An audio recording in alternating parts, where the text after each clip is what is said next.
Dibaca bagian bab 1 itu, keniscayaan filsafat. Bukan, bukan, bukan. Heeh. Mengantar daras filsafat. Daras pertama, keniscayaan filsafat. Oke, apa yang dimaksud dengan keniscayaan filsafat? Apa yang dimaksud dengan keniscayaan filsafat?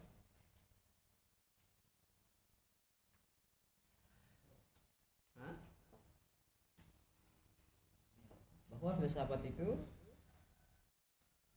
niscaya. Apa artinya niscaya? Hah? Pasti ini? Mesti. Mesti ya ini? Niscaya itu kan tidak ada banyak maknanya itu. Cuma niscaya yang dimaksud di sini bukan seperti niscaya kausalitas. Ketika misalnya lampu menyala maka ruangan akan terang, niscaya kan? Keniscayaan adanya akibat dengan adanya sebab. Bukan keniscayaan itu makna di tema ini. Keniscayaan filsafat ini apa? Ini kemestian filsafat. Kemestian filsafat ini apa? Ini mendesakan filsafat. Nah, kalau di buku aslinya itu disebut daruratul falsafah, kedaruratan filsafat. Ada biasa unit gawat darurat itu kan? Apa artinya unit gawat darurat itu? Unit gawat pasti atau unit gawat mesti? Apa artinya unit gawat darurat? Apa artinya darurat? Kebutuhan yang darurat. Hah? Hah? Kebutuhan yang mendesak. Kayak gitu. Kebutuhan yang mendesak. Di saat haus, maka air itu niscaya. Niscaya ini apa? Ini mendesak untuk diminum.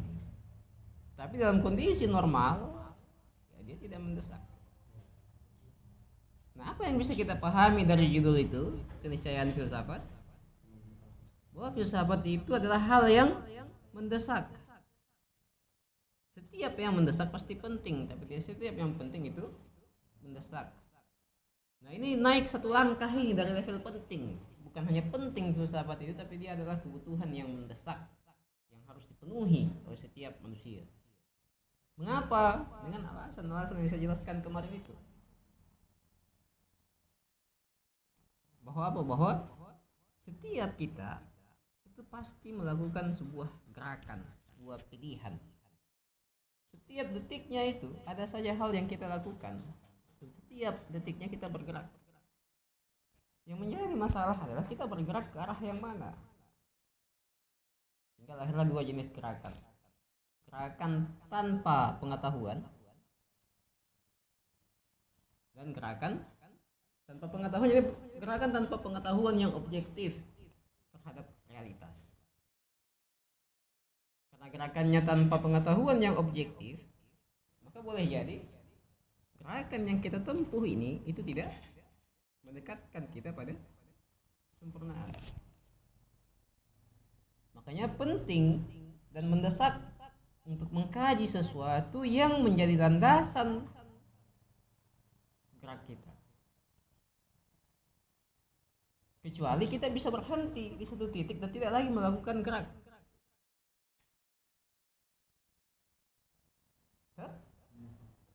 Artinya ya artinya filsafat itu tidak mendesak. Kayak gitu. Nah, judulnya mengatakan bahwa keniscayaan filsafat. Artinya apa? Artinya filsafat adalah sebuah ilmu yang mendesak untuk diketahui sebagai sebuah tuntutan dalam bergerak. Oke, lanjut baca lagi. Setiap langkah yang kita tempuh dan setiap keputusan yang kita ambil senantiasa diawali dengan pertanyaan. Mengapa? Para filosof menjelaskan bahwa mengapa termasuk salah satu dari 3 pertanyaan mendasar tentang sesuatu. Oke. pasti ada sebuah pertanyaan yang kita jawab dari setiap pilihan yang kita ambil.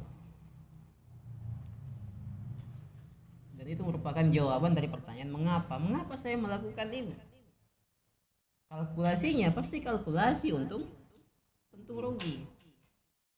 Jadi manfaat apa yang saya dapatkan jika melakukan hal tersebut, dan kerugian apa? Jawaban dari pertanyaan mengapa itu bisa jadi salah, sehingga melahirkan sebuah gerakan yang juga salah. Bisa jadi kita mengambil atau melakukan sesuatu yang seharusnya tidak dilakukan, karena ada hal yang lebih penting terkorbankan karena kita melakukan itu. Makanya salah dalam mengenal nilai, maka kita akan salah dalam memilih. Jadi pilihan yang salah lahir dari pengetahuan yang salah. Perbuatan yang salah lahir dari pilihan yang salah dan bersumber dari pengetahuan yang salah. Kayak kemarin yang saya katakan itu. Sekarang kita sudah melakukan sebuah aktivitas, duduk di sini. Artinya kita sudah menjawab pertanyaan mengapa. Mengapa saya melakukan ini, duduk di sini? Kita sudah menjawab itu, kemudian melakukannya. Nah, jawabannya itu analisanya analisa apa ya? Ketika memilih melakukan ini, duduk di sini, berarti apa? Kita memilih untuk mengorbankan yang lainnya. Nah, kira-kira kenikmatan apa yang dikorbankan di sana itu, dan kenikmatan apa yang diperoleh di sini? Jangan sampai kenikmatan yang diperoleh di sini itu jauh lebih kecil nilainya timbang kenikmatan yang dikorbankan di sana. Si Maman sedang mengalami dilema itu kemarin malam itu. Dan akhirnya dengan pertimbangan asas manfaat dan mudarat itu, dia memilih untuk ke sana. Berarti apa? Dia memilih untuk meninggalkan kenikmatan yang ada di sini dan mengambil kenikmatan yang ada di kosnya itu. Masalahnya adalah apakah kenikmatan yang ada di sana itu jauh lebih tinggi nilainya ketimbang kenikmatan yang ada di sini dan yang dikorbankan itu? Bagaimana cara mengetahuinya, mengukurnya bahwa yang di sana lebih tinggi nilainya, di sini rendah nilainya?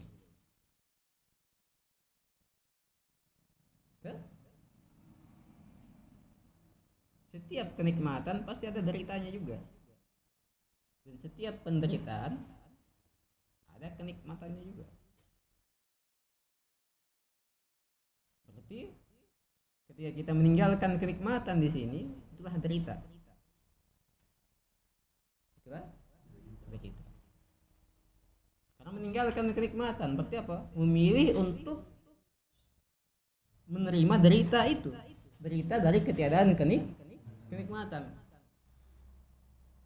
Demi apa? Tentu demi kenikmatan yang lain. Nah, kenikmatan yang lain itu jika dibandingkan dengan derita yang diperoleh dari meninggalkan kenikmatan yang ada di sini, itu gimana nilainya itu? Semua perlu pengkajian filsafat untuk mengukur nilai dari ragam kenikmatan yang membuat kita untuk memilihnya. Memilih satu kenikmatan berarti meninggalkan kenikmatan yang lain.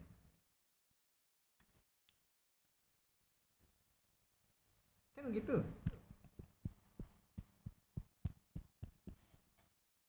Memilih untuk tidur artinya apa? Kita memilih untuk mengambil nikmatnya tidur itu. Tapi ketika bertepatan dengan kelas, artinya apa? Kita lebih memilih kenikmatan tidur dan mengorbankan kenikmatan ilmu. Mengorbankan kenikmatan ilmu berarti apa? Berarti mengambil derita dari ketiadaan ilmu itu. Hah? Tidur nikmat, terhindar dari derita tidak tidur, derita ngantuk. Hah? Ya enggak? Tidur nikmat, artinya apa? Kita terhindar dari derita ngantuk. Tapi agenda apa yang kita korbankan dengan menikmati tidur? Derita apa yang kita korban? Apa kenikmatan apa yang kita korbankan? Jangan sampai deritanya lebih besar di sini. Ketiadaan tidur melahirkan derita ngantuk. Ketiadaan ilmu melahirkan derita ketinggalan pengetahuan, ketinggalan kelas, ketinggalan pelajaran.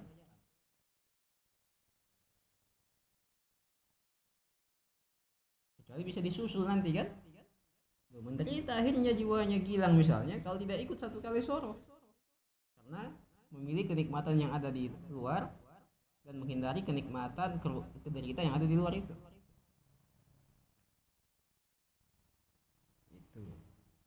Jadi setiap perbuatan diawali dengan sebuah pertanyaan, mengapa harus melakukan itu? Jadi asal usul perbuatan yang mau dilihat ini, apa yang melahirkan tindakan itu sehingga kita memilih sebuah tindakan, melakukan sebuah perbuatan. Ini arahnya nanti mau kemana ini buku ini, bagian ini? Pasti arahnya adalah ideologi dan pandangan dunia. Lanjut. Ketiga pertanyaan tersebut adalah mengapa, adakah, dan apakah. Oleh sebab itu, Mengapa, adakah, dan apakah? apakah. Iya. Jadi kalau mengapa berkaitan dengan tindakan, adakah berkaitan dengan eksistensi sesuatu, apakah ia ada atau tiada. Apakah berkaitan dengan esensi, apa iya. Dua, yang pertama berkaitan dengan pandangan dunia, mengapa berkaitan dengan ideologi. Lanjut. Oleh sebab itu, setiap pengetahuan yang akan kita geluti, kita mesti mengajukan pertanyaan-pertanyaan ini. Mengapa kita harus mempelajari pengetahuan tersebut? Kekurangan apakah yang akan saya dapatkan jika saya tidak mempelajarinya? Itu. Mengapa saya ambil jurusan ekonomi di kampus? Berita apa yang saya peroleh jika tidak memiliki ilmu tentang ekonomi? Dan itu nanti akan ada yang dikorbankan. Ketika memilih satu hal akan ada hal lain yang dikorbankan. Pasti seperti itu. Memilih berarti apa? Memilih berarti tidak memilih. Tidak memilih. Melakukan berarti apa? Berarti tidak melakukan yang lain. Karena tidak semua bisa kita pilih, ada banyak hal ini. Apalagi ketika itu terjadi secara bersamaan. Jika tidak bersamaan, ya mungkin kita bisa melakukan beberapa hal itu jika waktunya berbeda. Tapi jika bersamaan, dilemanya di situ. Dan dilema itu bagus kan? Sebagai sebuah ujian pengetahuan.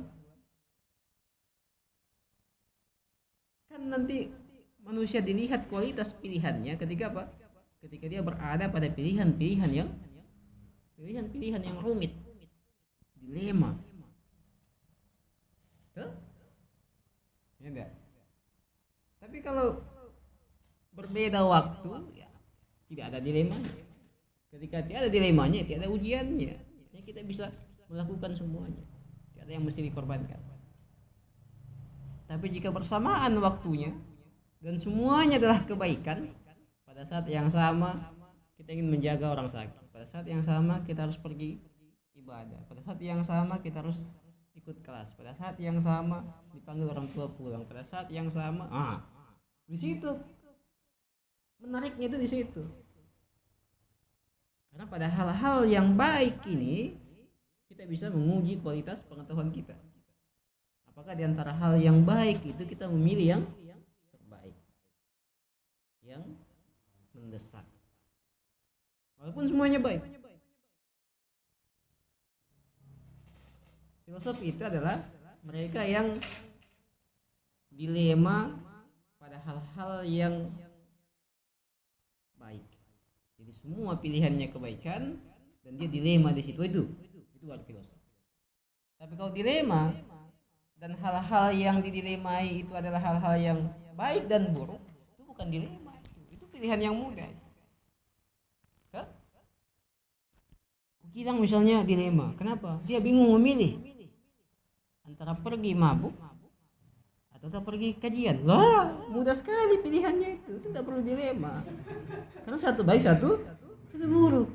Saya dilema ini, kenapa? Antara minum racun dengan minum susu. Lah, tidak dilema, itu mudah pilihannya. Pilih ini. Yang bikin pusing filosof adalah ketika semua pilihan-pilihannya pilihan-pilihan yang baik.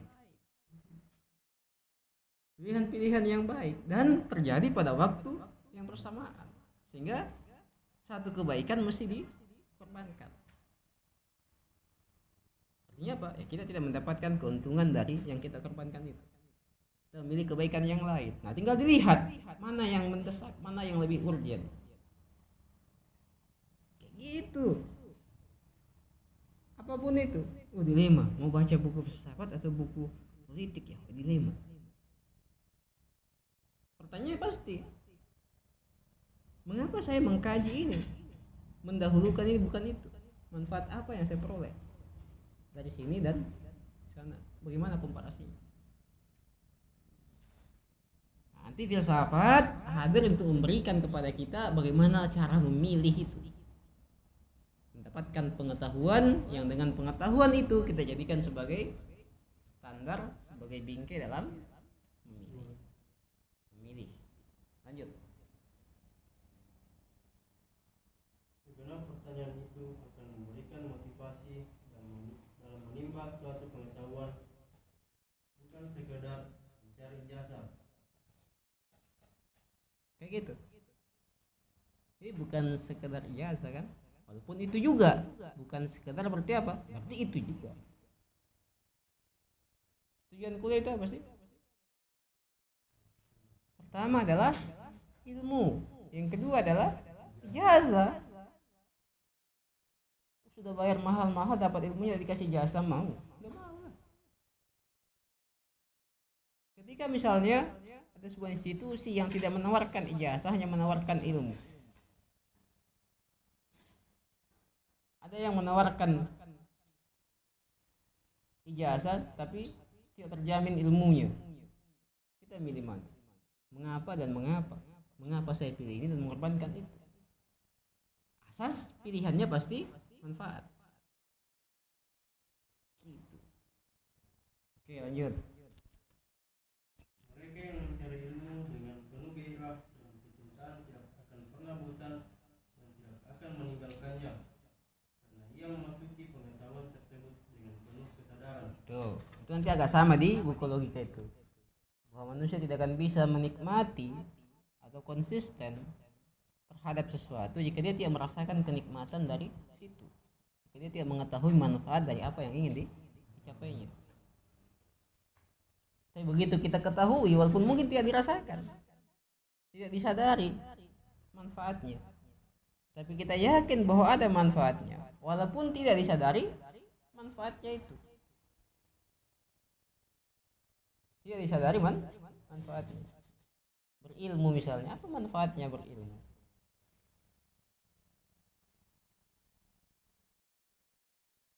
Kita meyakini ada manfaatnya sebagai sebuah asupan jiwa.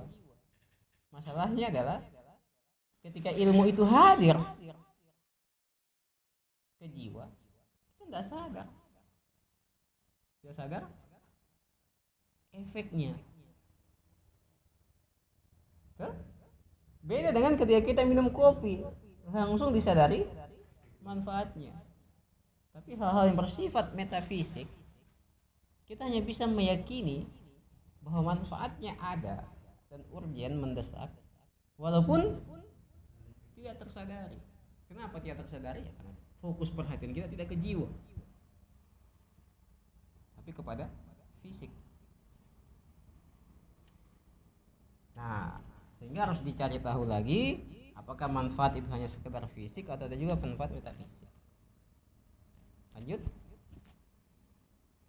Berdasarkan hal ini, untuk memulai mempelajari filsafat, kita juga harus mempertanyakan apakah filsafat itu, mengapa kita harus mempelajarinya, apa ruginya jika kita tidak mempelajarinya. Ya, lanjut. Pertanyaan-pertanyaan mendasar manusia. Semua itu kemarin saya contohkan dengan mendaki gunung, harus melalui pertanyaan-pertanyaan itu. Mengapa saya harus mendaki gunung? Adakah manfaatnya? Manfaat apa yang saya peroleh? Dan derita apa yang saya peroleh? Ketika saya mendaki gunung, berarti saya memilih manfaat yang ditawarkan dari pendakian gunung itu. Artinya apa? Ada kenikmatan lain yang saya korbankan. Begitu terus komparasinya itu. Karena tidak bisa kita berada di atas sekaligus di sini. Iya. Sekarang saya memilih duduk di sini. Berarti apa? Saya memilih meninggalkan kenikmatan duduk di situ. Tidak bisa langsung di sana dan di sini. Tidak bisa. Ketika saya memilih duduk di sini, berarti apa? Saya memilih kehilangan kenikmatan duduk di situ. Enggak, masalahnya adalah apakah kenikmatan duduk di sini itu lebih tinggi ketimbang kenikmatan duduk di sana. Ya begitu itu. Ini salah dalam menilai, ini salah dalam memilih. Salah dalam memilih, salah dalam bergerak. Salah dalam bergerak berarti salah dalam menyempurnakan diri.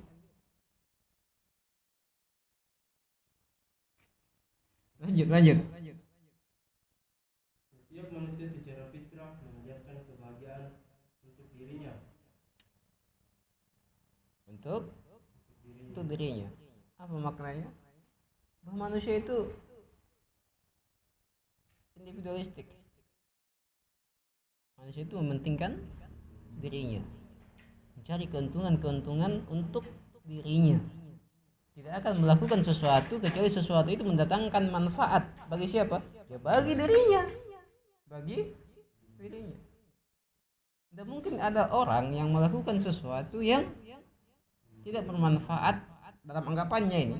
Yang dalam anggapannya itu tidak bermanfaat sama sekali bagi dirinya. Ketika kita mengorbankan diri kita untuk orang lain, itu karena apa? Karena kita melihat itu bermanfaat bagi diri kita. Mengapa kita memberikan manfaat kepada orang lain?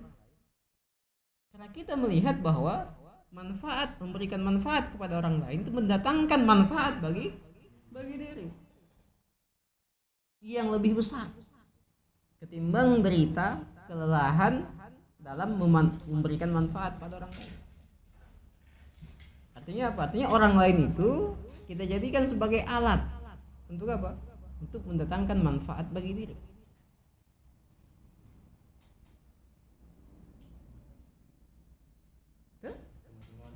Pasti begitu. Jadi perbuatan tidak ada yang tidak pamrih. Pamrih semuanya. Mengharapkan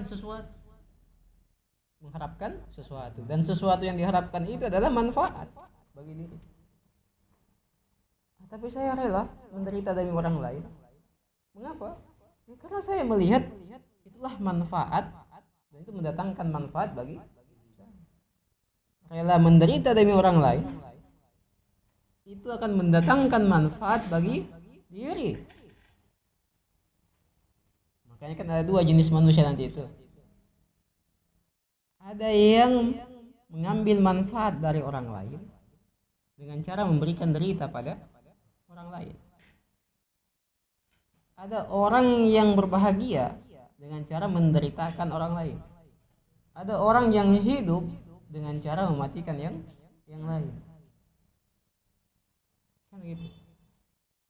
Makanya kadang kebodohan itu sengaja dilestarikan agar apa? Agar sebagian orang tetap berlangsung kebahagiaannya, tetap berlangsung kesejahteraannya, tetap berlangsung eksploitasinya. Itu corak yang pertama manusia itu. Mengambil manfaat dari orang lain dengan cara apa? Dengan cara menderitakan orang lain. Yang kedua, mengambil manfaat dari orang lain juga dengan cara apa? Dengan cara memberikan manfaat pada orang lain. Itu dua jenis sama-sama mengambil manfaat dari orang lain, sama-sama menjadikan orang lain sebagai apa? Sebagai alat untuk mendatangkan kebahagiaan diri, manfaat diri. Tapi nilainya beda, tidak sama. Nilainya beda. Makanya sebenarnya bukan nilai diri itu tidak dilihat dari apa yang engkau berikan, bukan itu. Bukan hanya itu. Tapi juga apa yang diperoleh. Apa yang diperoleh.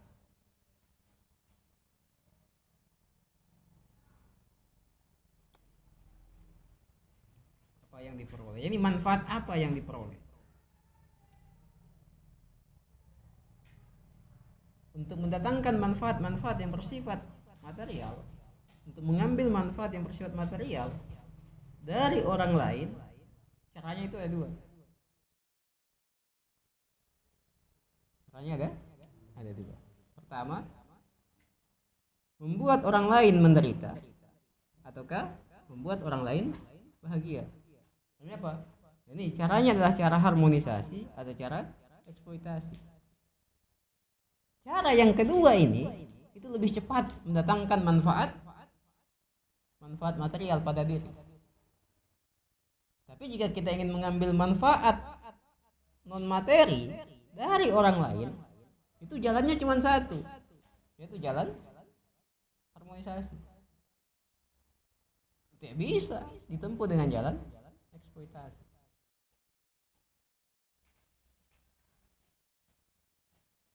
Jadi apa yang mau diambil nanti akan menentukan corak relasi kita terhadap yang lainnya.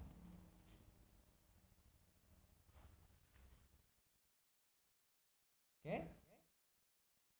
lanjut lagi.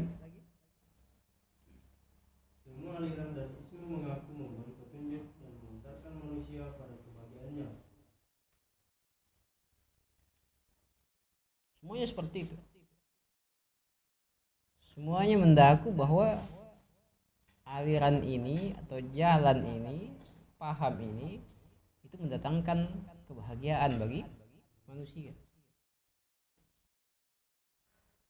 Maka pertama yang harus dikaji adalah apa kebahagiaan manusia itu, di mana letak kesempurnaannya. Itu, lanjut. Seluruh aliran ini menjelaskan soal ini. Kita berawal dari mana? Apa kita datang ke sini? Di manakah akhir perjalanan ini? Nah, itu.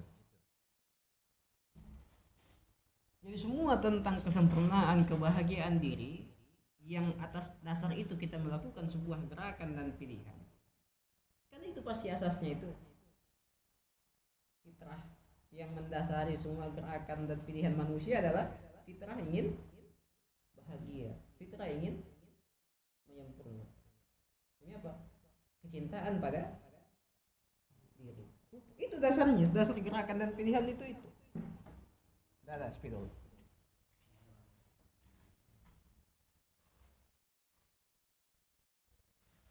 Asasnya itu.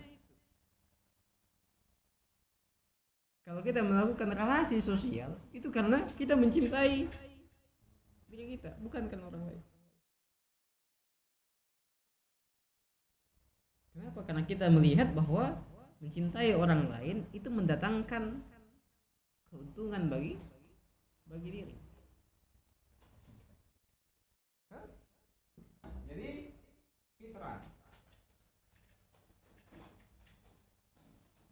Fitrah dasar manusia adalah cinta diri. Cinta diri inilah yang mendorong kita untuk mencari apa? Kebahagiaan dan kesenangan. Ini harus dibahas nih. Bagaimana relasi keduanya itu?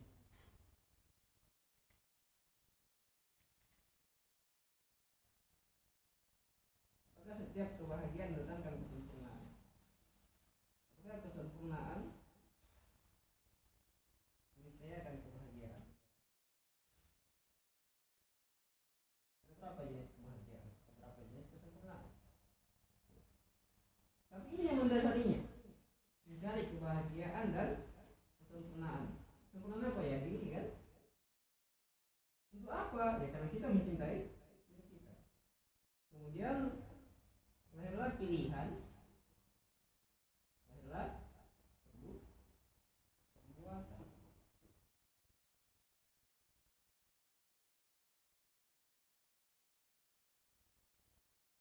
Ini salah dalam mengenal kesempurnaan dan kebahagiaan diri akan berefek pada salah dalam memilih dan berbuat.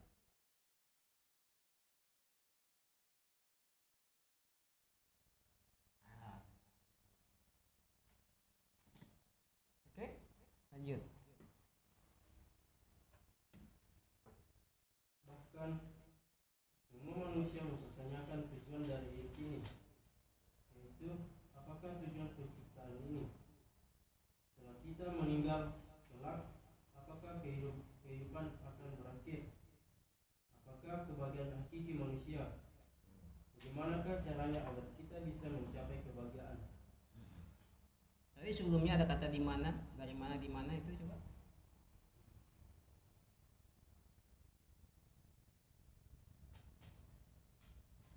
Kalimat sebelumnya.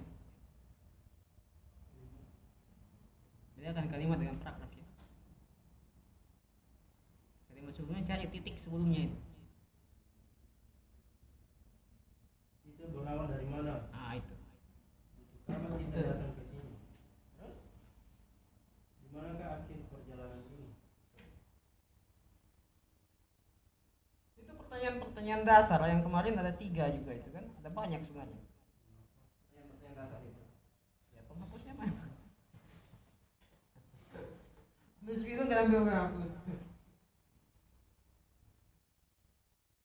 Kemarin kan ada dari mana, di mana, ke mana, awal, sedang di mana, dan akhir. Nggak ada ya?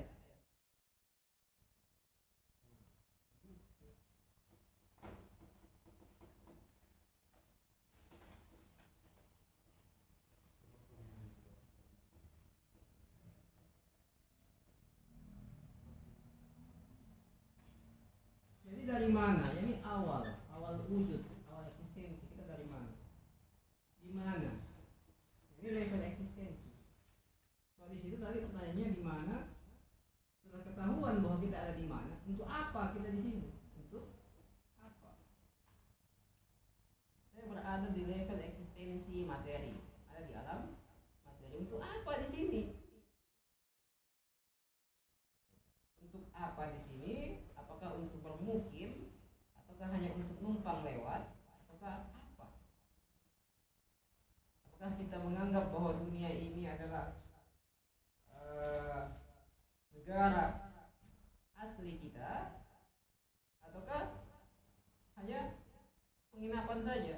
Nah kita akan terus berlalu kemudian. Dan kemana?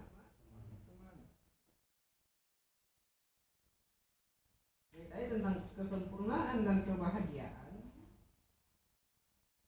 ditentukan oleh bagaimana kita menjawab di mana, dari mana, di mana dan kemana. Setelah jelas akan kemana, lalu pertanyaan selanjutnya adalah jalan mana yang mengantarkan kita pada tujuan. Kemana itu menjelaskan tujuan.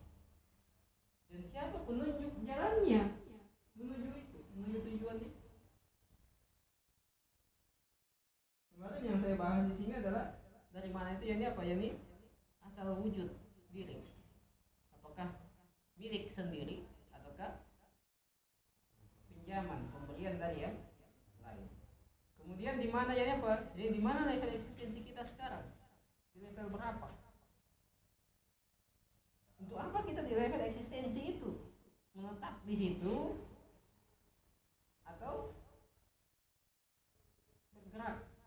Bergerak kemana? Ke atas atau ke bawah? Jika kita tidak meyakini bahwa ada lagi di atas, jadi kemananya hanya berputar di level eksistensi itu saja. Jadi gerak yang ada hanya gerak horizontal. Berarti apa? Ya, berarti kita tidak akan menoleh ke atas. Kemudian kemana, yani tujuan, jalan mana yang mau ditempuh? Terus penunjuk jalannya siapa? Nah, filsafat berusaha menjawab ini. Dari mana, di mana, kemana, itu wilayah teoritis. Dan wilayah praktisnya mana? Wilayah praktisnya adalah jalan mana dan siapa yang harus diikuti. Jadi filsafat teoritis menjelaskan kepada kita dari mana, di mana, dan kemana, atau apa? Atau apa yang ada dan apa yang tiada, apa yang bernilai, apa yang tidak bernilai. Lalu filsafat praktis, pada tataran praktis, filsafat menawarkan kepada kita jalan mana dan siapa yang harus diikuti. Jalan mana yang harus disusuri dan siapa yang harus diikuti. Itu filsafat. Filsafat. Ada dua ranahnya kan? Memberikan dua manfaat. Manfaat teoritis dan manfaat praktis. Manfaat teoritis, dia menunjukkan kepada kita apa yang ada, apa yang tiada, apa yang bernilai, apa yang tidak bernilai. Lalu pada tataran praktis, filsafat memberikan kepada kita jalan mana dan siapa yang harus diikuti.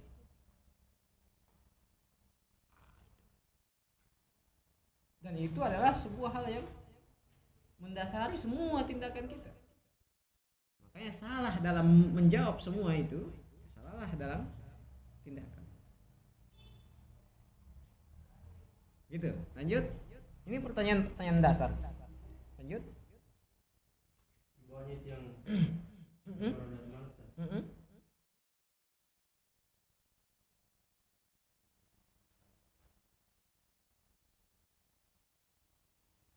Tak diragukan lagi, pertanyaan-pertanyaan di atas bersifat mendasar yang sangat penting bagi manusia dan kemanusiaan.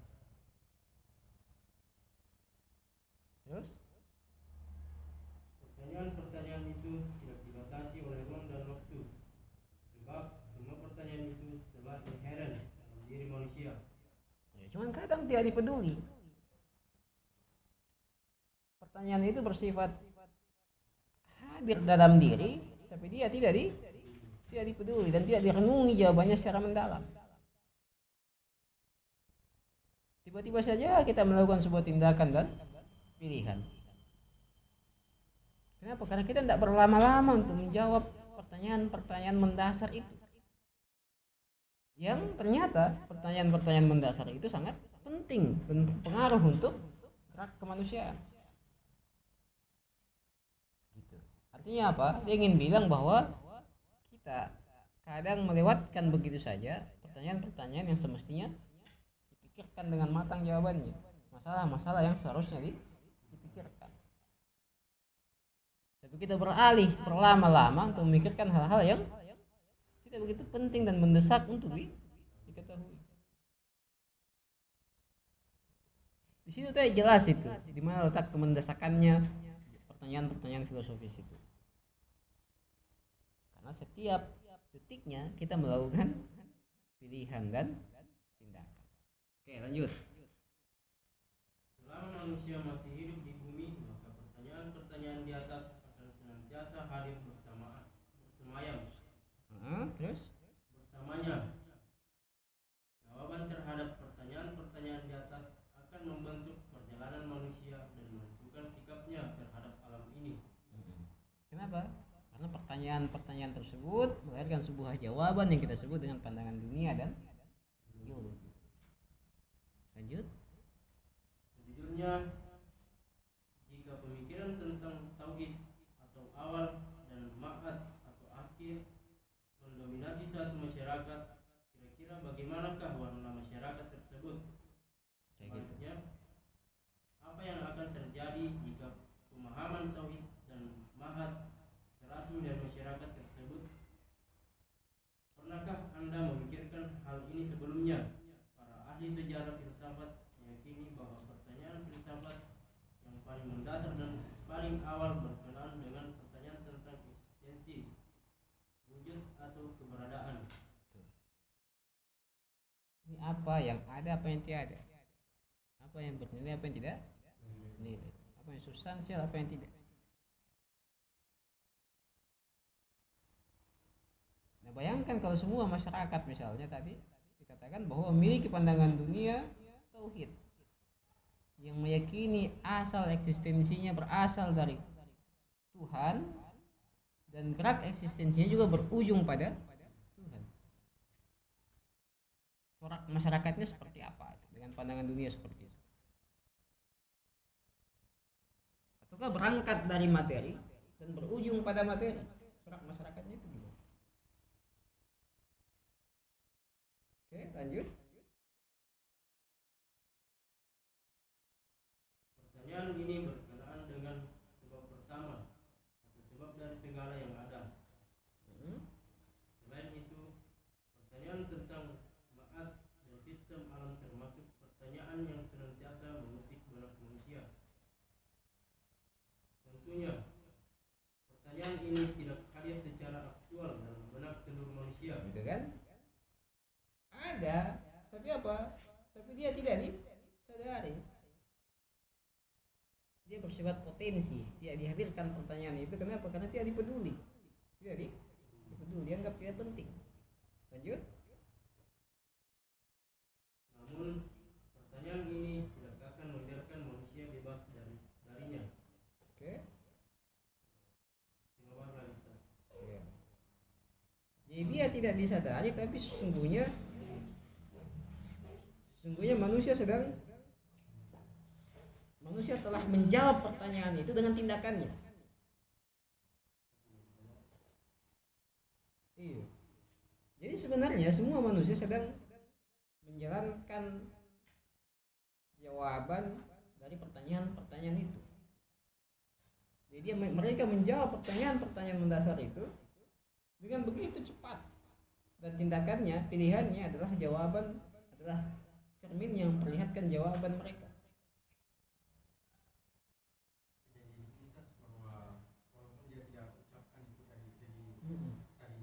Iya. Iya, itu sudah otomatis itu. Walaupun dia tidak ucapkan bahwa inilah yang dilakukan, tapi segi tindakannya memberikan contoh bahwa inilah yang Heeh. daripada perkataannya. Iya, jadi semua manusia memiliki pandangan dunia dan ideologi. Walaupun tidak semua manusia sempat dan menyempatkan diri untuk mengkaji pandangan dunia dan ideologi yang benar. Tapi tindakan dan pilihan setiap manusia adalah cerminan dari pandangan dunia dan ideologi yang diyakininya. Yang pandangan dunia dan ideologi itu diyakininya tanpa melalui proses yang mendalam, tanpa melalui proses yang disadari. Lanjut. Yang baru. Manusia kini dan nihilisme. Nah, ini problematika sosial sekarang yang mau disampaikan. Ini semua adalah bahasan-bahasan yang menjelaskan gambaran umum tentang filsafat.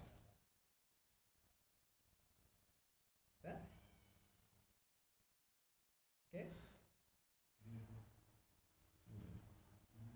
Jadi ini kita masih berada di mana? Kita masih berada di gambaran umum.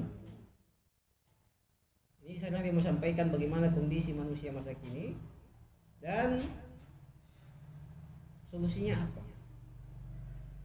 Oke, lanjut baca. Kita tidak meragukan bahwa manusia zaman sekarang telah memberikan sumbangsih yang besar dalam memajukan sains dan teknologi. Ya, itu kondisi aktual kan? Bahwa apa? Bahwa dunia semakin modern ataukah dipaksa modern. Orang-orang kampung yang sebenarnya belum siap untuk modern dan bahkan juga menolak untuk modern dipaksa untuk modern dengan cara apa? Ada banyak caranya, ada banyak pola-polanya. Entah itu pola kebijakan ataukah pola hegemoni media. Kalau kebijakan kan misalnya dibuatkan sebuah aturan untuk membeli gas 3 kg harus menggunakan aplikasi. Sederhana itu tidak. Kenapa? Karena untuk menggunakan aplikasi mesti ada HP. Selesai tidak? Karena untuk menggunakan HP mesti ada kuota. Akhirnya apa? Manusia ini atau masyarakat kampung ini yang penghasilannya pas-pasan itu mesti memikirkan lagi bagaimana cara memperoleh semua itu. Hanya untuk apa? Hanya untuk membeli gas 3 kg untuk kebutuhan makan. Tapi ternyata apa? Ternyata untuk menyajikan makanan itu kita harus keluar uang berjuta-juta itu. Hanya untuk memasak mie misalnya. Ternyata kita harus keluar uang untuk membeli kuota, membeli HP, mengunduh aplikasinya. Rumit. Jadi orang dipaksa modern dengan kebijakan. Ya enggak?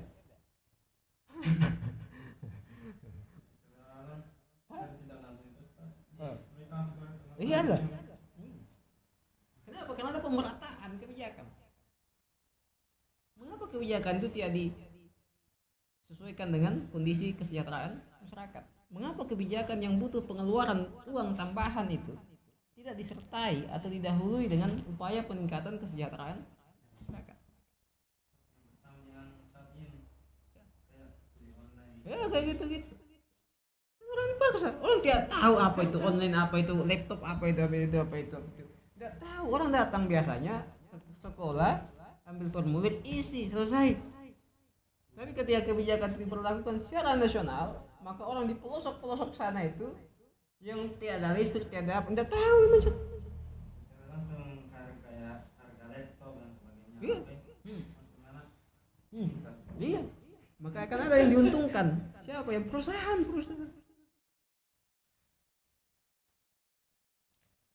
Itu kondisi real aktual bahwa apa? Bahwa dunia saat ini telah dipenuhi dengan teknologi-teknologi. Yang teknologi itu boleh jadi memudahkan atau malah merumitkan sebagian kalangan.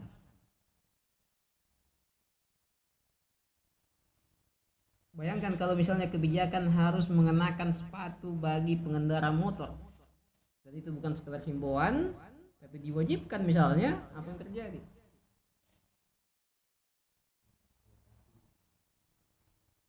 Itu kan pemaksaan dengan alasan apa? Dengan alasan menjaga nyawa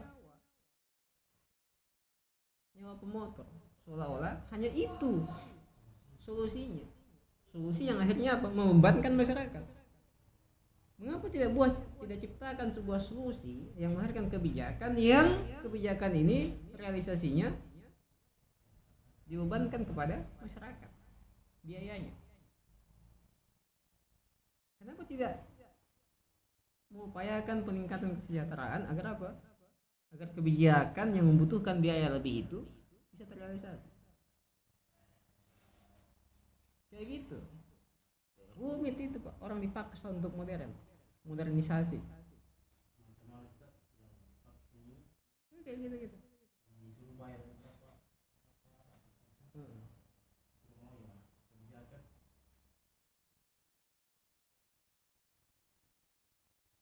Karena orang melihat bahwa ada kebutuhan saya di situ.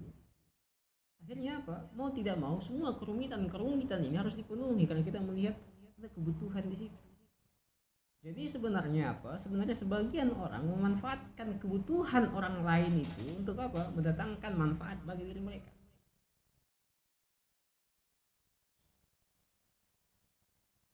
Dengan berbagai macam kebijakan. Oke, lanjut. Sebagian jalan-jalan langit telah dibuka. Ini jalan-jalan langit itu maksudnya adalah yang bersifat material, langit-langit ini, bukan langit non materi. Lanjut. Energi nuklir telah ditemukan. Demikian pula segenap ekses buruknya. Bukan? Demikian juga dengan semua efek buruknya. Ya memang gedung-gedung sudah dibangun kemana-mana, pembangkit listrik dan lain sebagainya. Tapi efek dari itu tentu akan ada banyak kerusakan lingkungan dan sebagainya. Akhirnya kita harus memikirkan lagi hal-hal baru yang semestinya tidak dipikirkan. Petani yang semestinya sibuk memikirkan bagaimana cara meningkatkan produksi pertaniannya, akhirnya harus memikirkan lagi bagaimana caranya dapatkan HP, bagaimana caranya dapatkan laptop, misalnya. Rumit.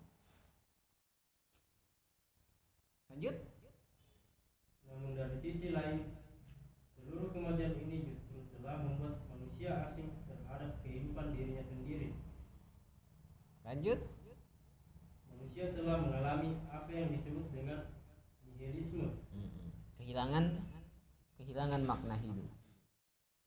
Kenapa? Karena kita sibuk memikirkan bagaimana caranya mengambil manfaat dari alam ini, mengembangkan teknologi dan sebagainya. Tapi kita lupa pada pertanyaan bagaimana caranya membentuk diri sebagai manusia.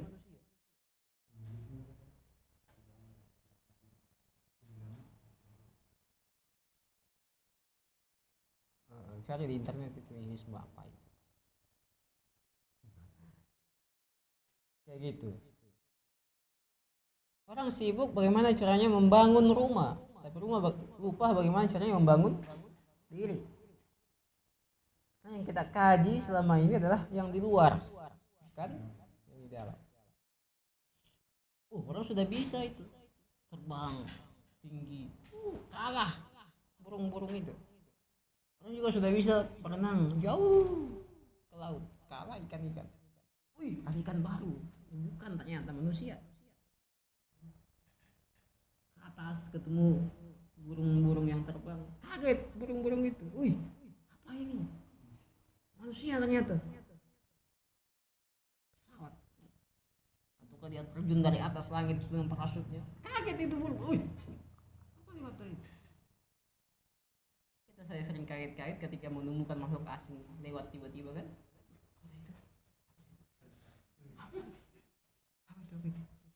Kan tiba-tiba lewat. Padahal cuma lintasan cahaya misalnya. Kaget. Heboh kan? Bayangkan bagaimana hebohnya itu burung-burung di atas itu. Lagi bercengkrama tiba-tiba ada pesawat, ada bom nuklir jatuh dari atas.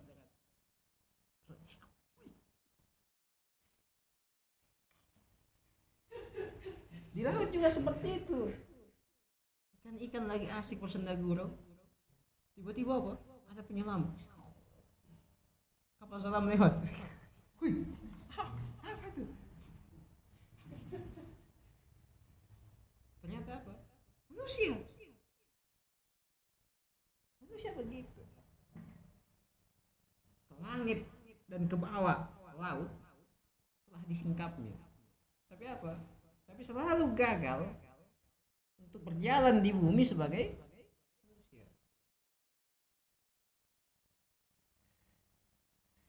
Hanya itu yang belum terpecahkan itu. Bagaimana caranya berjalan di bumi sebagai manusia? Bagaimana caranya memperlakukan yang lain sebagaimana manusia harus memperlakukan yang lain? Karena berbeda antara kucing memperlakukan piringnya dengan manusia memperlakukan piringnya. Kita manusia, mestinya perlakuan kita terhadap piring misalnya itu adalah perlakuan yang bersifat manusiawi. Bagaimana semestinya manusia memperlakukan itu, bukan bagaimana kucing memperlakukan itu. Kita ini kan manusia, tapi kan ternyata kita memperlakukan yang lain seolah-olah kita ini binatang memperlakukan yang lain.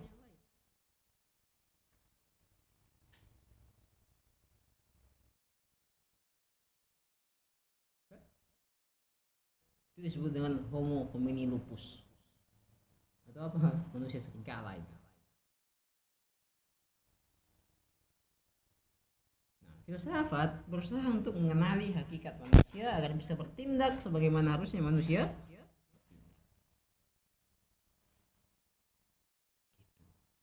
Kalau misalnya harus mengembangkan teknologi, maka bagaimana manusia memperlakukan sebuah teknologi? Arah teknologi ini harus digunakan untuk apa? Kalau salah dalam mengenal diri, maka teknologi itu akan menjadi seperti pedang di tangan pemabuk yang kejam. Dia akan melukai orang lain dan melukai dirinya. Itu seperti senter di tangan pencuri yang mencuri di malam hari yang gelap. Ketika apa? Ketika pengembangan teknologi tidak disertai dengan pengenalan diri, teknologi nanti akan kehilangan arah. Karena teknologi ini bagaimana nilainya tergantung pada tangan siapa dia berada. Nilai teknologi ditentukan oleh siapa pembuat teknologi itu dan di tangan mana mereka berada.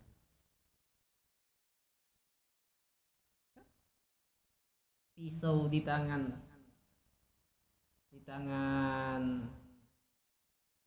tukang jual daging akan berbeda nilainya dengan pisau di tangan bekal.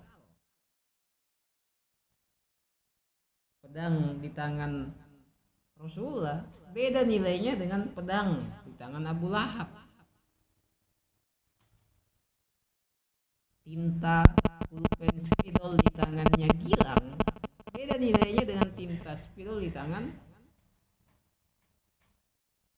yang lain. Kan begitu? Hah? Iya enggak? Jadi kita yang memberikan nilai pada teknologi itu, bukan teknologi yang membentuk diri kita. Kita yang memberikan nilai arah pada teknologi, dan itu tergantung dari apa? Tergantung dari bagaimana kita mengenal diri kita. Makanya ada konsep ambil berkah itu. Oh, punyanya ulama ambil berkah ke kuburan. Misalnya dicium-cium loh. Batu, kenapa tidak cium batu yang di sini? Beda nilainya batu yang menjadi nisan dengan batu yang dipakai melempar rumah orang lain. Nilainya di mana? Nilainya adalah relasinya. Dengan siapa batu nisan ini berelasi. Gitu. Jadi bukan batunya yang dihargai, tapi apa? Tapi karena batu ini berelasi dengan sosok suci di bawah makam itu. Makanya kalau ziarah kubur, tidak semuanya kita ziarah kubur perginya berdoa, mendoakan yang tidak. Kadang kita ke kuburan untuk apa? Minta didoakan. Bukan mendoakan. Siapa kita mau mendoakan kuburannya para wali-wali Tuhan di bawah? Datang ke kuburan Wali Songo. Agar apa? Mendoakan Wali Songo. Lah, kita yang harus minta doa kepada mereka. Kayak gitu. Bukan sudah mati dia. Loh, sejak kapan mati itu meniada? Mati itu pindah alam. Ini tetap hidup. Tetap.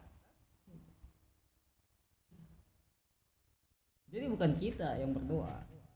Kita yang minta doakan.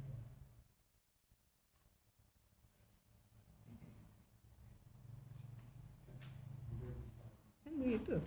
Maka kita selalu minta doa kepada Rasulullah kan. Semoga itu. Bukan kita yang mendoakan Rasulullah, itu siapa? Lanjut, baca lagi. Ia merasakan bahwa semuanya adalah nihil. Kehilangan makna. Kehilangan makna ya, maknanya nihil itu. Terus?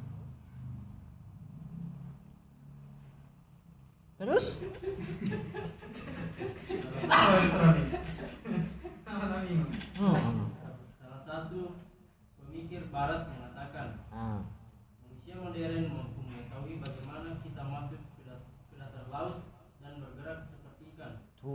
Terus? Ia juga mengetahui bagaimana caranya kita berada di angkasa dan terbang seperti burung. Oke. Tapi Namun sangat disayangkan, manusia belum mengetahui bagaimana kita berjalan di muka bumi ini seperti manusia lainnya. bagaimana kita berjalan di bumi? Kita berjalan seperti serigala, seperti domba, seperti monyet, seperti hewan-hewan yang lain.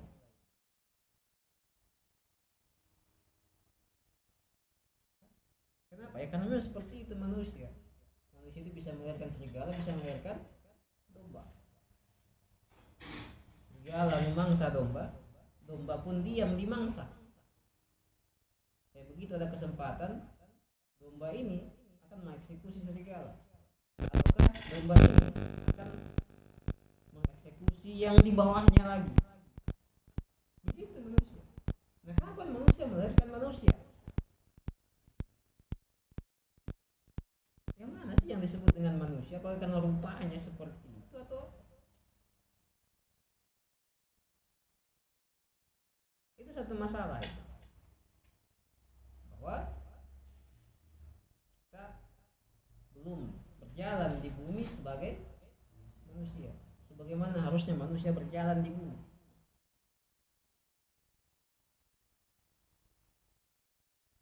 Lanjut. Tak heran jika kemudian banyak isme yang datang dan secara tegas mengatakan bahwa semua yang kita anggap ada pada hakikatnya adalah nihil. Terus? Pola hidup masyarakat yang lebih banyak mengejar kenikmatan dalam bentuk pencitraan yang instan tidak hanya terbatas dalam ruang lingkup personal, tapi juga telah berjangkit masuk ke dalam wilayah sosial, politik dan ekonomi. Kenikmatan yang instan ini apa? Ini kenikmatan materialistik. Terus? Sehingga transaksinya selalu transaksi materi. Yang bisa dimaknai sebagai hal yang diberi dan yang diambil juga hanya bersifat materi. Kalau boleh jadi kita memberikan sesuatu materi dengan harapan mendatangkan materi. Bayangkan misalnya orang keluarkan sedekah dengan harapan 5.000 yang disedekahkan ini kembali menjadi 20.000. Itu kan transaksi materi. Konsep sedekah itu adalah memberikan 5.000 materi mendatangkan materi. Karena kalau 10.000 yang datang, 20.000 yang datang, itu masih sama levelnya, sama-sama level materi. Walaupun berbeda fungsi dan kegunaannya, tapi dari sisi level eksistensi, level kenikmatan sama. Sama-sama level materi. Walaupun berbeda fungsi dan kegunaan. Tapi dari sisi level sama. Mana lebih nikmat kopi dan air putih? Sama dari sisi level, berbeda dari sisi fungsi.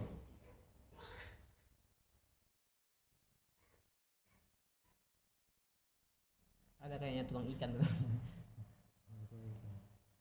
Kayak gitu. Nah, konsep sedekah yang ditawarkan Ustadz itu ya seperti itu konsep sedekah. Datang berkali-kali lipat, tapi akhirnya ternyata berkali-kali lipat baginya. Bukan bagi yang bersedekah itu. Yang bersedekah ya hilang hartanya. Sudah kasih kunci motor, sudah kasih uang langsung tunai sebagainya. Dan itu dilakukan dalam uang yang sifat psikologis. Kan orang nanti tidak mau dianggap sebagai tidak soleh, dimintai sedekah di hadapan publik. Akhirnya apa? Ya sudah sedekah.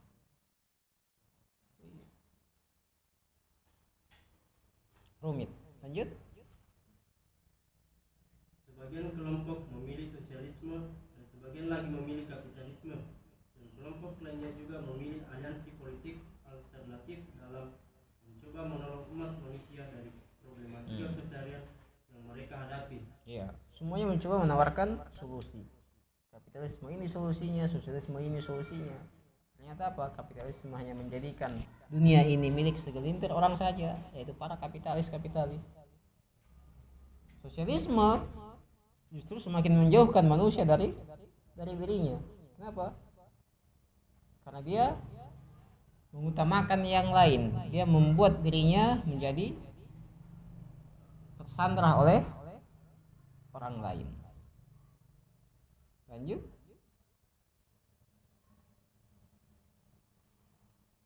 Namun, tak satupun dari mereka yang bisa memuaskan dahaga manusia. Malah mereka jatuh dalam persoalan moral dan spiritual yang lebih besar. Oke. Tak heran jika manusia saat ini mengalami depresi yang dahsyat. Terus? Menurut hemat kami, sebab utama yang telah mengakibatkan manusia jatuh pada prahara ini, karena manusia telah membiarkan pertanyaan-pertanyaan mendasar ini terlalu begitu saja. Berlalu begitu saja. Kayak gitu. Jadi problem kemanusiaan yang terjadi saat ini itu dikarenakan apa? Karena manusia tidak menganggap penting pertanyaan-pertanyaan yang mendasar yang menentukan gerak dan tindakan itu, yaitu pertanyaan-pertanyaan filosofis berkaitan dengan pandangan dunia dan geologi. Dianggap tidak penting. Kenapa? Karena bagaimana cara bikin kopi itu ternyata lebih penting. Tapi kalau saya ajarkan bagaimana caranya buat kopi, itu kan hanya di waktu-waktu luang-luang saja. Bukan tutorial secara khusus, kelas secara khusus, kan bukan. Itu di waktu kosong saja, kalau ada langsung diselip-selipkan saja. Kenapa? Karena dia hanya bahasan selipan, bukan bahasan inti. Filsafat yang bahasan inti. Tapi yang lain justru sebaliknya. Persoalan bagaimana bisa tetap hidup kesehariannya itu adalah bahasan inti. Tapi bagaimana harus hidup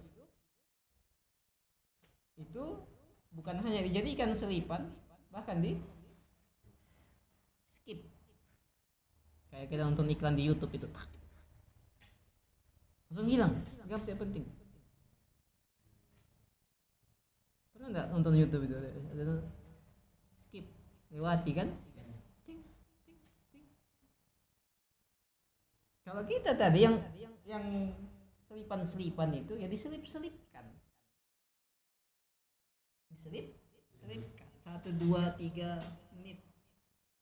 Kenapa? Karena bukan inti, bukan tentang bagaimana cara agar kita bisa tetap bertahan hidup, bukan itu. Hidup bukan tentang lama dan singkatnya usia, tapi tentang bagaimana kita mengisi hidup yang singkat dan yang lama itu. Bagaimana cara?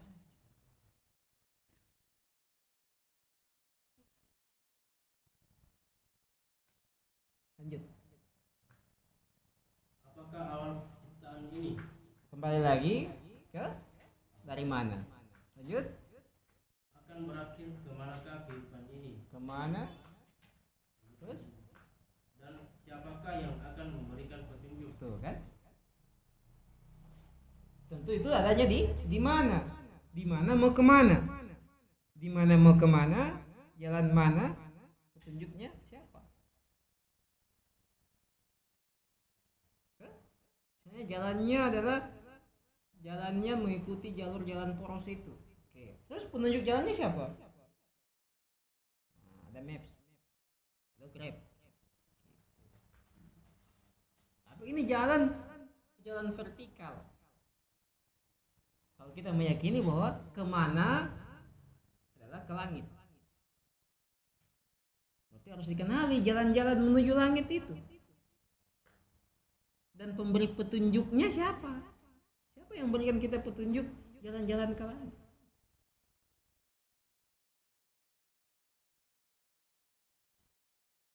Oke, itu yang saya tulis di status. Ada yang disebut dengan apa? Dengan teosentris humanistik. Jadi raga menempuh gerak horizontal, tapi pada saat yang sama jiwa bergerak ke langit. Jadi jalan menuju langit caranya adalah menggerakkan raga di bumi. Raganya di bumi, jiwanya ke langit. Kenapa? Karena di atas yang dianggap sebagai tujuan. Berarti bumi ini dianggap sebagai jalan menuju tujuan.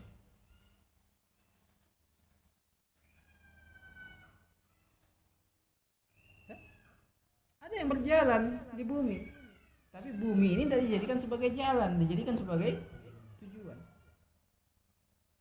Yang disebut dengan materialisme.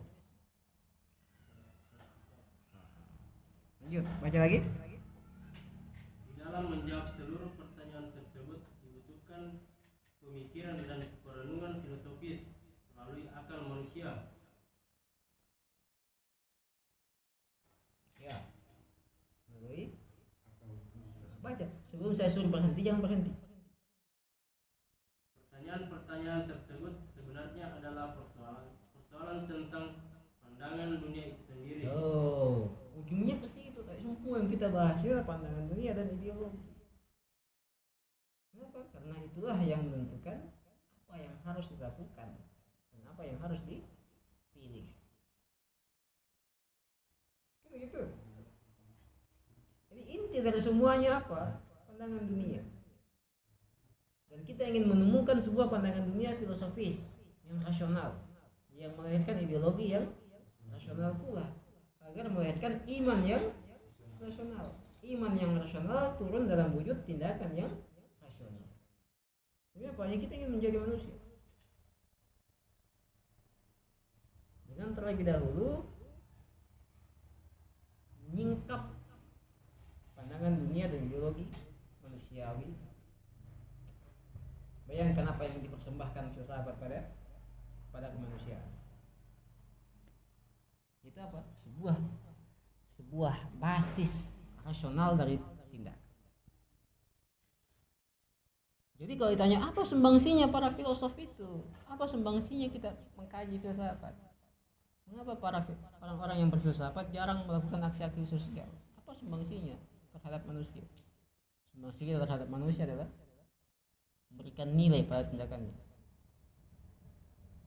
memberikan petunjuk kepada manusia bagaimana cara menjadi manusia, tutorial menjadi manusia.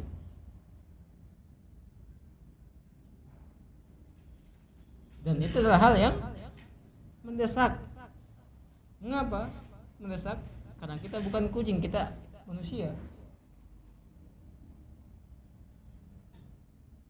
Tapi manusia yang belum jadi manusia. Kita adalah hewan yang berpotensi menjadi manusia. Manusia aktual. Kayak gitu. Dan bayangkan juga bagaimana peran logika dan epistemologi di situ dalam membantu filsafat menemukan pandangan dunia dan ideologi rasional. Jika filsafat memberikan hal penting bagi kemanusiaan, yaitu pandangan dunia dan ideologi rasional, maka alat yang digunakan ini juga itu teramat penting dan berjasa bagi kemanusiaan. Ya enggak? Ya enggak? Jadi kalau proses pencerahan itulah proses pemanusiaan manusia, maka semua alat yang terlibat dalam proses itu juga memiliki nilai yang yang berbeda dengan alat-alat yang lain. Teh, kopi, semua di sini. Semuanya ini. Oh, semuanya. Jangan lihat rusak-rusaknya ini, lihat nilainya. Lihat nilainya, siapa yang duduk di sini, Pak? Bukan politikus. Kan begitu. Sholat itu wajib. Maka wudhu sebagai pengantar sholat juga bernilai penting. Tapi wudhu ketika dihubungkan dengan yang bernilai sholat, wah, penting. Filsafat ternyata ada instrumen ilmu yang lain, logika dan epistemologi. Epistemologi memberikan neraca kebenaran, logika memberikan metode berpikir. Lalu berfilsafat. Keduanya juga memiliki sumbangsi terhadap kemanusiaan. Nah, dia terlibat di situ. Gitu. Makanya bagaimana caranya melibatkan diri dalam gerakan pencerahan. Tidak mesti menjadi pemateri. Tidak mesti menjadi. Ada banyak hal, ada banyak sarana-sarana yang mungkin kita bisa melibatkan diri di peran-peran itu. Ayo, yang kan Pak, karpet apa diinjak-injak aku sampai rusak-rusak semuanya tadi, semua yang berrelasi dengan tempat ini sudah beda nilainya. Namanya syukur, menggunakan nikmat sesuai dengan tujuan penciptaannya. Tinggal harus dikaji tujuan penciptaan itu apa. Pada siapa kita harus bertanya untuk mengetahui tujuan penciptaan. Tuh, lanjut. Tema baru. Lanjut. Manusia yang masih memiliki fitrah tentunya akan menginginkan jawaban yang pasti dan memuaskan. Karena hal tersebut berkenaan dengan pandangan dunia seseorang. Oleh karena itu, para pemikir Islam menyebut persoalan tersebut sebagai usuluddin atau prinsip-prinsip agama. Iya, jadi dalam agama ada yang disebut dengan usuluddin. Di filsafat, usuluddin ini disebut dengan pandangan dunia. Usuluddin itu dasar-dasar agama, berbicara tentang hal-hal yang bersifat eksistensial, bukan bersifat praktikal. Furu'uddin, cabang agama, itu bicara tentang hal yang bersifat ibadah, praktik, fikih dan semacamnya. Ya, dua itu ranahnya.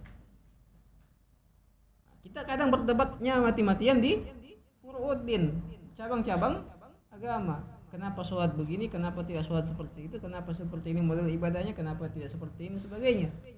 Padahal semua ini itu adalah turunan dari usuluddin.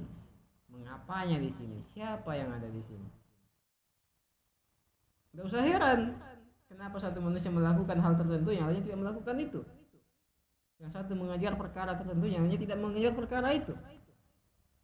Yang satu rela melepaskan satu hal, yang lainnya memegang, menahan hal itu mati-matian. Mengapa? Tidak usah heran. Kenapa? Karena pandangan dunianya beda. Berarti yang harus dikaji adalah pandangan dunia terlebih dahulu. Lalu kita bisa mengerti mengapa perbedaan perbuatan terjadi. Kita harus mengkaji usuluddin ini.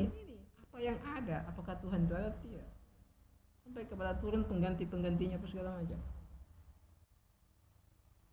Sampai kepada siapa pengganti Rasulullah. Dengan begitu kita akan mengetahui mengapa yang satu melakukan perbuatan ibadah yang berbeda dengan yang lainnya. Karena perbedaan usuluddin, perbedaan pandangan dunia. Lanjut.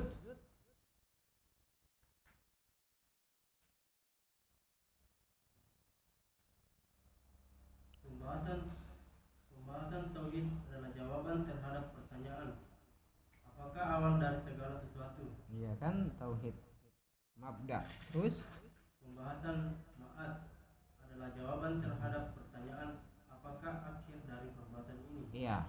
Terus Dan pembahasan wahyu dan kenabian adalah jawaban terhadap pertanyaan apakah jalan kebahagiaan dan siapakah yang menunjukkan kita jalan tersebut. iya.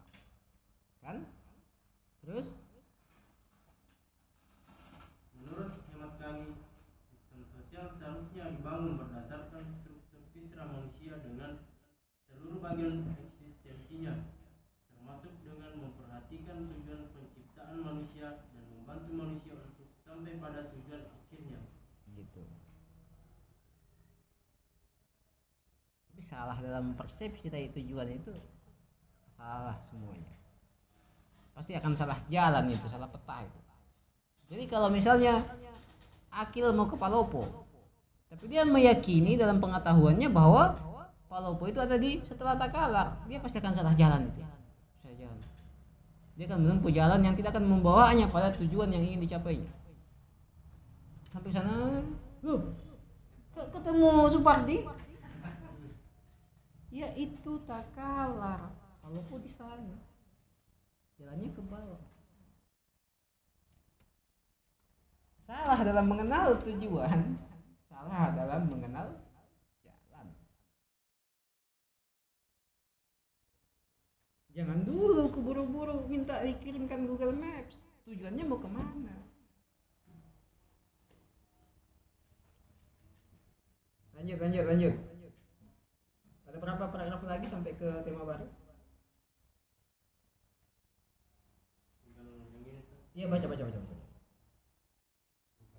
Tentunya menemukan sistem yang sangat kompleks seperti ini telah keluar dari kemampuan manusia. Kemampuan pemikiran manusia hanya pada wilayah universal, seperti mengetahui masalah-masalah mendasar dari sistem alam secara universal. Manusia harus berusaha keras membangun fondasinya yang kokoh, seperti mengetahui penciptaan alam, seperti memiliki kesadaran terhadap tujuan kehidupan manusia dan mengetahui jalan yang akan mengantarkan manusia pada puncak kebahagiaan. Iya. Terus? Menemukan ideologi yang benar bergantung pada pandangan dunia yang benar juga. Tuh. Terus? Jika pandangan dunia tidak kokoh dan persoalan mendasar manusia belum terselesaikan dengan baik, maka manusia tidak akan menemukan ideologi sebagaimana yang dia harapkan. Terus? Namun, untuk menyelesaikan persoalan ini dengan baik, kita memerlukan pemikiran rasional dan filosofis. Terus? Oleh karena itu, pembahasan filsafat menjadi prasyarat yang mutlak untuk mencapai tujuan ini.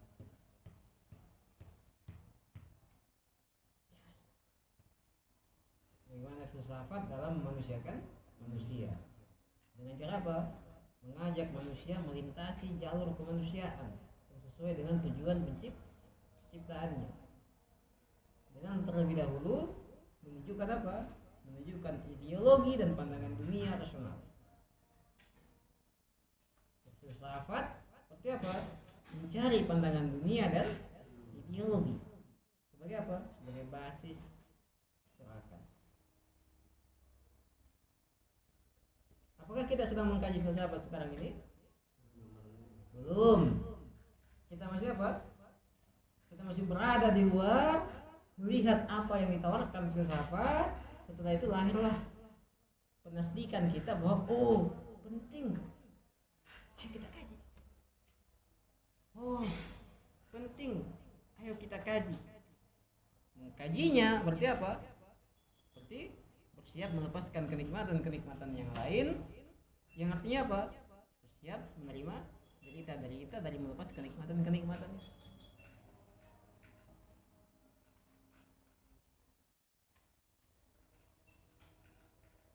Ya enggak? Hah? Assalamualaikum warahmatullahi wabarakatuh. Sudah mau azan, kalian harus pergi sholat. 30 menit lagi masuk salam sunat. Sekarang sudah 2:30.